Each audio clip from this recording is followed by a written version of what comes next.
crianças? Tudo bem? Eu espero que sim. Então, eu tenho hoje para vocês uma pergunta. Qual é o animal que te faz lembrar a Páscoa? O quê? Um cavalo? Um dinossauro? Um jacaré? Um cordeiro? Um cachorro? Um gato? Um coelho? Ou uma minhoca? Qual é o animal que te faz lembrar a Páscoa? Pensa aí qual é o animal e no final dessa história eu vou te dar a resposta correta e o porquê esse é o animal correto da Páscoa. Tudo bem? Então fica comigo até o final e no final a gente vai descobrir qual é essa resposta. Certo dia, lá em Jerusalém, era a comemoração da Páscoa, um momento de festejar, um momento de muita alegria. Como que você aí na sua casa comemora a Páscoa, crianças? Comendo muito chocolate, um almoço em família, indo passear, aproveitando o feriadão. Como que você comemora a Páscoa aí na sua casa? E em meio a tantas comemorações, haviam dois homens. E esses homens, a Bíblia nos conta que eles estavam saindo de Jerusalém para um povoado chamado Emaús. E mesmo num tempo de muita celebração, crianças, que era a Páscoa, a Bíblia fala que aqueles homens estavam tristes. Pode, num momento de tanta alegria, alguém ficar triste? Claro que sim, não é mesmo? Às vezes, os momentos difíceis que nós passamos, alguns desafios, algumas dificuldades, essas coisas nos deixam tristes. E também o pecado que nos separa de Deus, também é algo que gera em nós tristeza, pois não é possível alguém ser feliz sem Deus. E aqueles homens então estavam muito tristes. E sabe por que eles estavam tristes? Eles tinham acabado de sepultar o Mestre. Sabe, crianças, aqueles homens tinham expectativas acerca do Mestre, de ser o seu grande libertador, de reinar absoluto naquela região, para libertar eles do jugo de Roma. Mas o que eles não estavam entendendo, que Jesus veio para fazer a verdadeira libertação. Porque a libertação que eles estavam esperando era uma libertação terrena, natural e momentânea. Porque a Bíblia fala que tudo aqui nessa terra é passageiro. Mas o céu é eterno e Jesus ele veio para conquistar a nossa libertação eterna, a libertação do jugo do pecado. Enquanto aqueles homens seguiam para o povoado de Emaús, eles iam conversando acerca de tudo que tinha acontecido em Jerusalém, de toda a injustiça que fizeram com Jesus, de todo o sofrimento que havia acontecido ali, quando de repente um outro homem se aproximou deles e começou a caminhar ao lado deles. E eles então continuaram conversando até que aquele homem então disse: sobre o que vocês estão discutindo? Aqueles homens ficaram assim pensando e falaram: você é o único visitante em Jerusalém que não sabe o que aconteceu por aqui nesses dias? E o homem então instigou: o que foi que aconteceu? Sabe, crianças, aqueles homens estavam tão tristes na sua alma, tão perturbados no seu coração, que eles não perceberam que aquele outro que se aproximou para caminhar ao lado deles era o próprio Mestre, o próprio Jesus. Eles não perceberam. Eles ficaram ali contando para Jesus o que havia acontecido sem se dar conta que era o próprio Mestre que estava caminhando com eles. Sabe, a Bíblia fala que perto está o Senhor.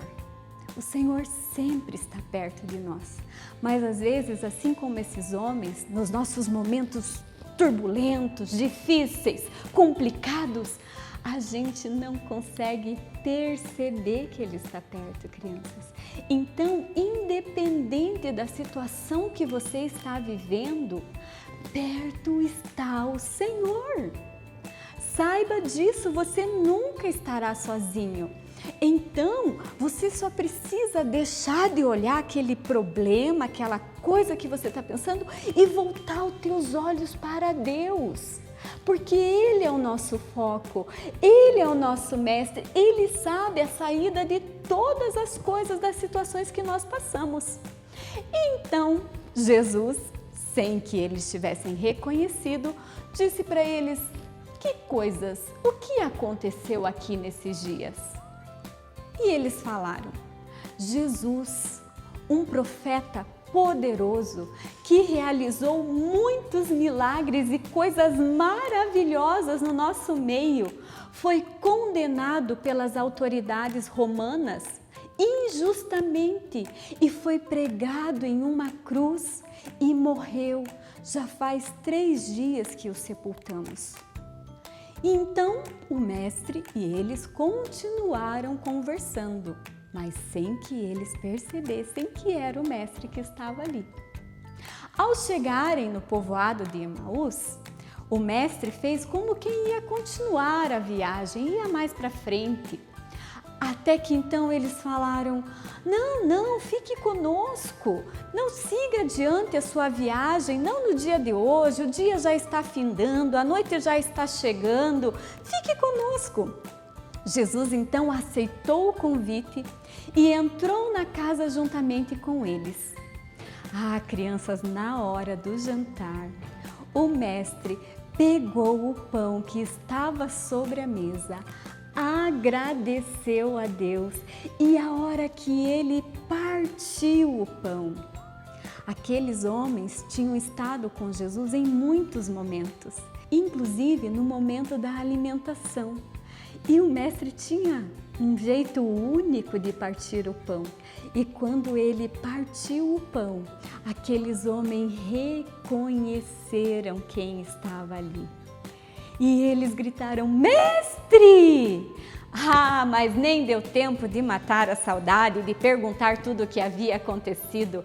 Assim que eles o reconheceram, ele sumiu da frente deles. E rapidamente eles se organizaram e falaram: vamos retornar para Jerusalém, temos que contar aos nossos amigos que o mestre esteve conosco, vamos! E eles então, crianças, rapidamente fizeram aquela viagem, muito mais rápido do que eu acho quando eles estavam vindo, né? Porque quando eles estavam indo para Emaús, eles estavam tristes. Mas agora que eles estavam voltando para Jerusalém para contar tudo o que havia acontecido, eles estavam muito alegres, talvez possam ter ido até correndo, não é mesmo, crianças? E eles foram para Jerusalém. Lá chegando, encontraram os amigos de Jesus, os discípulos todos reunidos e começaram a falar: vocês não sabem o que nos aconteceu. Nós encontramos o mestre estava conosco, caminhou conosco o caminho. E enquanto eles ainda estavam contando aquilo tudo que havia acontecido com eles, surpresa! O mestre apareceu na frente deles. Todo mundo levou um susto, uns deram uns gritos: ai, socorro! Ficaram com medo, crianças. Sabe o que eles pensaram? Que eles estavam vendo um fantasma. Mas então Jesus disse: veja minhas mãos, olha os meus pés. Jesus carregava nas mãos e nos seus pés a marca dos pregos que o prenderam na cruz. E então aqueles homens olhavam admirados e Jesus disse: sim, pode me tocar, veja, eu sou de carne e osso, veja. Então os discípulos lhe tocavam e tudo. E ainda para afirmar ainda mais, crianças, que ele não era um fantasma, não era um espírito qualquer, que ele estava verdadeiramente vivo, ele pediu um pedaço de peixe e comeu o peixe. Enquanto Jesus comia o peixe, ele explicava que tudo o que havia acontecido com ele já estava escrito na Bíblia. Os profetas, em vários momentos, de várias maneiras, já haviam falado, profetizado de que viria o Messias e que ele padeceria, que ele sofreria pelos nossos pecados. Jesus explicou isso aos seus discípulos e então ali eles compreenderam acerca da morte e ressurreição de Jesus. E crianças, aquela que começou sendo uma Páscoa muito triste, passou a ser a melhor Páscoa de todas, pois o nosso Salvador ressuscitou e nós temos vida nele a partir de então. Jesus entregou a sua vida na cruz para que nós pudéssemos ter os nossos pecados perdoados. A Bíblia fala que os nossos pecados fazem separação entre nós e o nosso Deus. Mas sabe, crianças, Jesus muito amoroso, ele veio para resolver esse problema do pecado e através dele hoje nós temos uma ponte que nos liga até Deus. Você quer ser perdoado do seu pecado, das coisas erradas que você tem feito? Sabe, essas coisas erradas nos afastam de Deus. Mas nós não estamos condenados a viver longe de Deus, porque nós temos o nosso amigo Jesus. Através dele nós podemos ser religados com o Pai. Você que quer ter os seus pecados perdoados, receber Jesus como Salvador da sua vida, ore comigo assim. Senhor Jesus, me perdoa pelos meus pecados, pelas coisas erradas que eu tenho feito. Lava-me, purifica-me através do teu sangue, que é puro, que é limpo. Deus, justifica a minha vida para que eu possa novamente me achegar a Deus. Em nome de Jesus. Amém. Amém, crianças? Aqueles homens, crianças, antes de saber que o Mestre havia ressuscitado, eles estavam tão tristes que até os impediram de ver Jesus ao lado deles. Você está passando por algum momento difícil que está te impedindo de ver que Jesus está perto de você? Se você está passando por algum momento assim, eu quero orar com você agora. Senhor Jesus, eu coloco a vida, Deus, desta criança que se encontra triste na sua alma, Senhor. Deus, o Senhor estava com aqueles homens no caminho de Emaús e eu creio e a Tua palavra diz que o Senhor também está conosco por onde nós formos. Deus, eu oro agora que o Teu Espírito toque no coração dessa criança, toque na alma dessa criança, Deus querido, para que ela possa ver que o Senhor está perto, que ela não está só. Deus, e que ela tire os olhos dessas dificuldades que a têm entristecido, Senhor, e que ela volte os olhos para o Senhor, que ela volte os olhos, Deus, para aquilo que é eterno. Porque Deus, como nós falamos, tudo aqui é passageiro, mas o céu é eterno, teremos vida eterna com o Senhor. Deus, abençoa a vida dessa criança, toca nela, Senhor.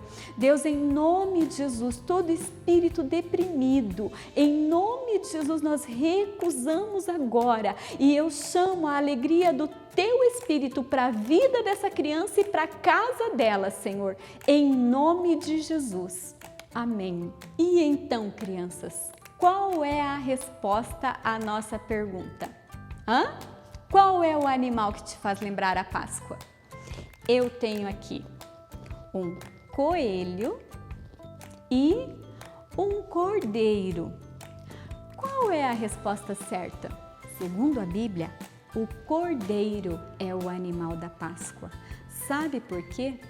Porque quando aconteceu a primeira Páscoa, há muitos anos atrás, crianças, aconteceu porque o povo de Deus, Israel, estava preso no Egito. E havia algo que ia acontecer, e para que aquele povo fosse protegido, foi necessário sacrificar o cordeiro, passar nas portas aonde eles moravam, para que eles não fossem tocados por aquilo. E sabe o que significa a Páscoa, crianças? Significa passagem. Então, crianças, aquele povo foi liberto, foi livre por causa do sangue do cordeiro. E você sabe o que a Bíblia nos diz? Que Jesus é o Cordeiro de Deus que tira o pecado do mundo. Por isso hoje nós podemos comemorar a Páscoa, porque Jesus é o nosso Cordeiro. Na descrição do vídeo vai ficar aqui um arquivo para você imprimir, que é um jogo da memória, tá? Para você jogar aí na tua casa, com teus irmãos, com teu pai, com a tua mãe, com a tua família, tá? Eu tenho aqui o jogo da memória que eu fiz para mim. Então, como que acontece? Eu tenho aqui um coelho, deixa eu ver se eu acho o par desse coelho. Não é. É um coelho, mas não é da mesma cor, então não é o par do coelho, certo? Não achei. O jogo da memória você vai procurando até que você ache o parzinho. Tem um cordeiro, mas não é da mesma cor, então não é o parzinho, né? Assim a gente vai jogando o jogo da memória, só que esse jogo tem um detalhe. Só pontua aquele que achar o parzinho do cordeiro. O coelho não vale ponto. Tchau, crianças, até a próxima. Continue seguindo as nossas redes sociais da Primeira Igreja do Evangelho Quadrangular. Um abraço!